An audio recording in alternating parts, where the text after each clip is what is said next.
नमो भगवते वासुदेवाय। सभी वैष्णव भक्तों को जय श्री राधे कृष्ण। पंचमो अध्याय विदुर जी का प्रश्न और मैत्रेय जी का सृष्टि क्रम वर्णन। श्री सुखदेव जी कहते हैं, परम ज्ञानी मैत्रेय मुनि हरिद्वार क्षेत्र में विराजमान थे। भगवत भक्ति से शुद्ध हुए हृदय वाले विदुर जी उनके पास जा पहुँचे और उनके साधु स्वभाव से आयायित होकर उनसे पूछे। विदुर जी ने कहा, भगवान, संसार में सब लोग सुख के लिए कर्म करते हैं, परंतु उनसे ना तो उन्हें सुख ही मिलता है और ना उनका दुख ही दूर होता है, बल्कि उससे भी उनके दुख की वृद्धि ही होती है। अतः इस विषय में क्या करना उचित है, यह आप मुझे कृपा करके बतलाइए। जो लोग दुर्भाग्यवश भगवान श्री कृष्ण से विमुख, अधर्मपरायण और अत्यंत दुखी हैं, उन पर कृपा करने के लिए ही आप जैसे भाग्यशाली भगवत भक्त संसार में विचरा करते हैं। साधु शिरोमणि, आप मुझे उस शांतिप्रद साधन का उपदेश कीजिए जिसके अनुसार आराधना करने से भगवान अपने भक्तों के भक्तिपूत हृदय में आकर विराजमान हो जाते हैं और अपने स्वरूप का अपरोक्ष अनुभव कराने वाला सनातन ज्ञान प्रदान करते हैं। त्रिलोकी के नियंता और परम स्वतंत्र श्रीहरि अवतार लेकर जो लीलाएं करते हैं, जिस प्रकार अकर्ता होकर भी उन्होंने कल्प के आरंभ में इस सृष्टि की रचना की, जिस प्रकार इसे स्थापित कर वे जगत के जीवों की जीविका का विधान करते हैं, फिर जिस प्रकार इसे अपने हृदय आकाश में लीन कर वृत्ति शून्य हो योग माया का आश्रय लेकर शयन करते हैं, और जिस प्रकार वे योगेश्वरेश्वर प्रभु एक होने पर भी इस ब्रह्मांड में अंतर्यामी रूप से अनुप्रविष्ट होकर अनेकों रूपों में प्रकट होते हैं, वह सब रहस्य आप हमें समझाइए। ब्राह्मण, गौ और देवताओं के कल्याण के लिए जो अनेकों अवधारण करते हैं, लीलाएं करते हैं, अवतार धारण करते हैं, नाना प्रकार की दिव्य कर्म करते हैं, वे भी हमें सुनाइए। यशस्वियों के मुकुटमणि और श्रीहरि के लीला अमृत का पान करते करते हमारा मन तृप्त नहीं होता। हमें यह भी सुनाइए कि उन समस्त लोकपतियों के स्वामी श्रीहरि ने इन लोकों को, लोकपालों और लोकों का लोक पर्वत से बाहर के भागों को, जिनमें ये सब प्रकार के प्राणियों के अधिकार अनुसार भिन्न भिन्न भेद प्रतीत हो रहे हैं, किन तत्वों से रचा है। द्विजवर, उन विश्वकर्ता स्वयंभू श्री नारायण ने अपनी प्रजा के स्वभाव, कर्म, रूप और नामों के भेद की किस प्रकार रचना की है।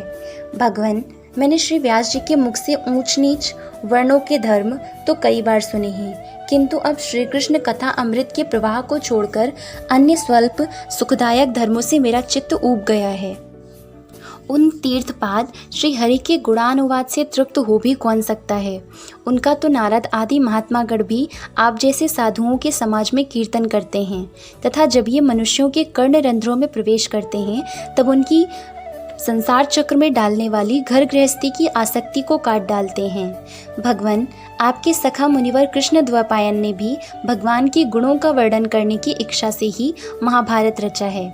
उसमें भी विषय सुखों का उल्लेख करते हुए मनुष्यों की बुद्धि को भगवान की कथाओं की ओर लगाने का ही प्रयत्न किया गया है।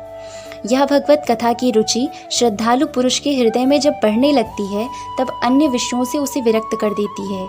वह भगवत चरणों के निरंतर चिंतन से आनंद मग्न हो जाता है और उस पुरुष के सभी दुखों का तत्काल अंत हो जाता है। मुझे तो उन शोचनीयों की भी शोचनीय अज्ञानी पुरुषों के लिए निरंतर खेद रहता है, जो अपने पिछले पापों के कारण श्री हरि की कथाओं से विमुख रहते हैं। काल भगवान उनके अमूल्य जीवन को काट रहे हैं और वे वाणी, देह और मन से व्यर्थ वाद विवाद, व्यर्थ चेष्टा और व्यर्थ चिंतन में लगे रहते हैं। मैत्रेय जी, आप दीनों पर कृपा करने वाले हैं, अतः भौरा जैसे फूलों में से रस निकाल लेता है, उसी प्रकार इन लौकिक कथाओं में से इनकी सारभूता परम कल्याणकारी पवित्र कीर्ति श्री हरि की कथाएं छांटकर हमारे कल्याण के लिए सुनाइए।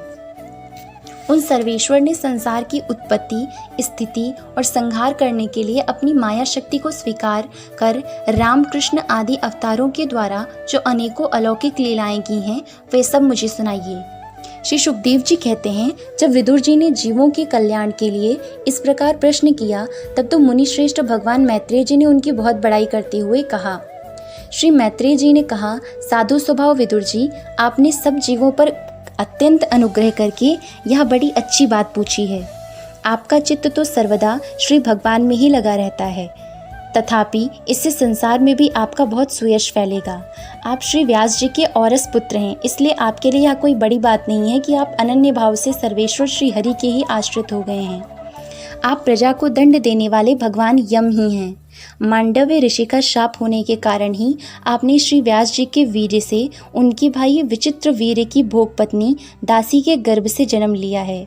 आप सर्वदा ही श्री भगवान और उनके भक्तों को अत्यंत प्रिय हैं। इसीलिए भगवान निजधाम पधारते समय मुझे आपको ज्ञान उपदेश करने की आज्ञा दे गए हैं। इसलिए अब मैं जगत की उत्पत्ति, स्थिति और लय के लिए योग माया के द्वारा विस्तारित हुई भगवान की विभिन्न लीलाओं का क्रमशः वर्णन करता हूँ। सृष्टि रचना के पूर्व समस्त आत्माओं के आत्मा एक पूर्ण परमात्मा ही थे, न दृष्टा न दृश्य। सृष्टि काल में अनेक वृत्तियों के भेद से जो अनेकता दिखाई पड़ती है वह भी वही थे, क्योंकि उनकी इच्छा अकेले रहने की थी। वे ही दृष्टा होकर देखने लगे, परंतु उन्हें दृश्य दिखाई नहीं पड़ा, क्योंकि उस समय वे ही अद्वितीय रूप से प्रकाशित हो रहे थे। ऐसी अवस्था में वे अपने को असत के समान समझने लगे। वस्तुतः वे असत नहीं थे, क्योंकि उनकी शक्तियाँ ही सोई हुई थीं। उनके ज्ञान का लोप नहीं हुआ था। यह दृष्टा और दृश्य का अनुसंधान करने वाली शक्ति ही कार्य कारण रूपा माया है। महाभाग विदुर जी, इस भाव अभाव रूप अनिर्वचनीय माया के द्वारा ही भगवान ने इस विश्व का निर्माण किया है। काल शक्ति से जब यह त्रिगुणमयी माया शोभ को प्राप्त हुई, तब उन इंद्रियातीत चिन्मय परमात्मा ने अपने अंश पुरुष रूप से उसमें चिदाभास रूप बीज स्थापित किया। तब काल की प्रेरणा से उस अव्यक्त माया से महतत्व प्रकट हुआ। वह मिथ्या ज्ञान का नाशक होने के कारण विज्ञान स्वरूप और अपने में सूक्ष्म रूप से स्थित प्रपंच की अभिव्यक्ति करने वाला था। फिर चिदाभास, गुण और काल के अधीन उस महतत्व ने भगवान की दृष्टि पड़ने पर इस विश्व की रचना के लिए अपना रूपांतर किया। महतत्व के विकृत होने पर अहंकार की उत्पत्ति हुई, जो कार्य, अधिभूत, कारण, अध्यात्म और कर्ता, अधिदेव रूप होने के कारण भूत, इंद्रिय और मन का कारण है। वह अहंकार वैकारिक, सात्विक, तेजस अर्थात राजस और तामस भेद से 3 प्रकार का है। अतः अहम तत्व में विकार होने पर वैकारिक अहंकार से मन और जिनसे विषयों का ज्ञान होता है वे इंद्रियों के अधिष्ठाता देवता हुए। तेजस अहंकार से ज्ञानेंद्रियां और कर्मेंद्रियां हुई तथा तामस अहंकार से सूक्ष्म भूतों का कारण शब्द तन्मात्र हुआ और उससे दृष्टांत रूप से आत्मा का बोध कराने वाला आकाश उत्पन्न हुआ। भगवान की दृष्टि जब आकाश पर पड़ी तब उससे फिर काल, माया और चिदाभास के योग से स्पर्श तन्मात्र हुआ और उसके विकृत होने पर उससे वायु की उत्पत्ति हुई। अत्यंत बलवान वायु ने आकाश के सहित विकृत होकर रूप तन मात्र की रचना की और उससे संसार का प्रकाश का तेज उत्पन्न हुआ। फिर परमात्मा की दृष्टि पड़ने पर वायु युक्त तेज ने काल, माया और चिदंश के योग से विकृत होकर रस तन मात्र के कार्य जल को उत्पन्न किया। तदनंतर तेज से युक्त जल ने ब्रह्म का दृष्टिपात होने पर काल, माया और चिदंश के योग से गंध गुणमयी पृथ्वी को उत्पन्न किया।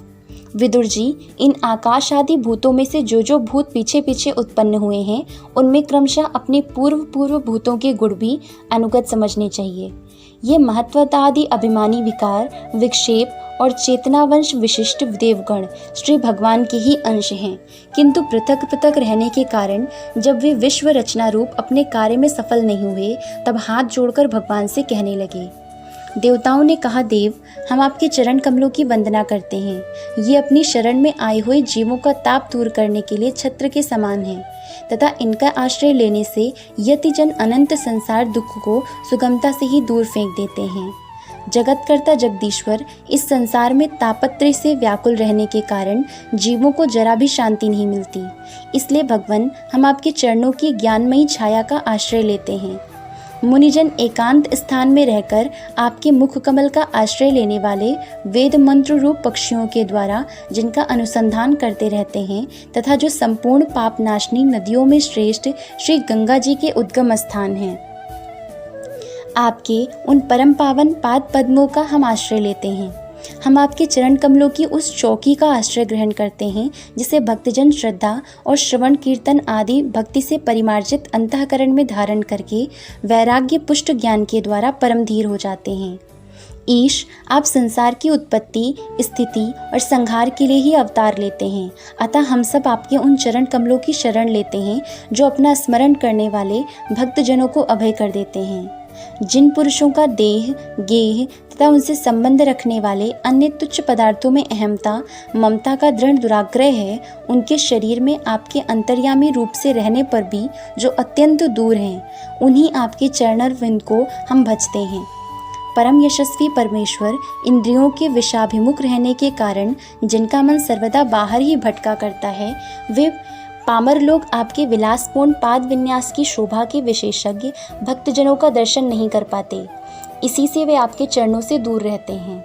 देव, आपके कथा अमृत का पान करने से उमड़ी हुई भक्ति के कारण जिनका अंतःकरण निर्मल हो गया है, वे लोग वैराग्य ही जिसका सार है, ऐसा आत्मज्ञान प्राप्त करके अनायास ही आपके वैकुंठ धाम को चले जाते हैं।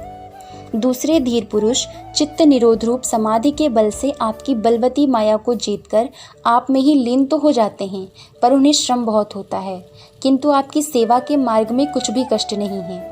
आदिदेव, आपने सृष्टि रचना की इच्छा से हमें त्रिगुण में रचा है, इसलिए विभिन्न स्वभाव वाले होने के कारण हम आपस में मिल नहीं पाते और इसी से आपकी क्रीड़ा के साधन रूप ब्रह्मांड की रचना करके उसे आपको समर्पण करने में असमर्थ हो रहे हैं। अतः जन्म रहित भगवान, जिससे हम ब्रह्मांड रचकर आपको सब प्रकार के भोग समय पर समर्पण कर सके और जहाँ स्थित होकर हम भी अपनी योग्यता के अनुसार अन्न ग्रहण कर सकें तथा ये सब जीव भी सब प्रकार की विघ्न बाधाओं से दूर रहकर हम और आप दोनों को भोग समर्पण करते हुए अपना अपना अंत भक्षण कर सकें, ऐसा कोई उपाय कीजिए। आप निर्विकार पुराण पुरुष ही अन्य कार्य वर्ग के सहित हम देवताओं के आदि कारण हैं। देव, पहले आप अजन्माहीन सत्वादि गुण और जन्मादि कर्मों की कारण रूपा माया शक्ति में चिदाभास रूप वीर्य स्थापित किया था। परमात्मा देव, महतत्वादि रूप हम देवगण जिस कार्य के लिए उत्पन्न हुए हैं, उसके संबंध में हम क्या करें? देव, हम पर आप ही अनुग्रह करने वाले हैं, इसलिए ब्रह्मांड रचना के लिए आप हमें क्रिया शक्ति के सहित अपनी ज्ञान शक्ति भी प्रदान कीजिए। ओम नमो भगवते वासुदेवाय। जय Shri Radhe Krishna. You can subscribe the Kanha's Introvert Yogini and stay tuned for the next videos. Jai Shri Radhe Krishna.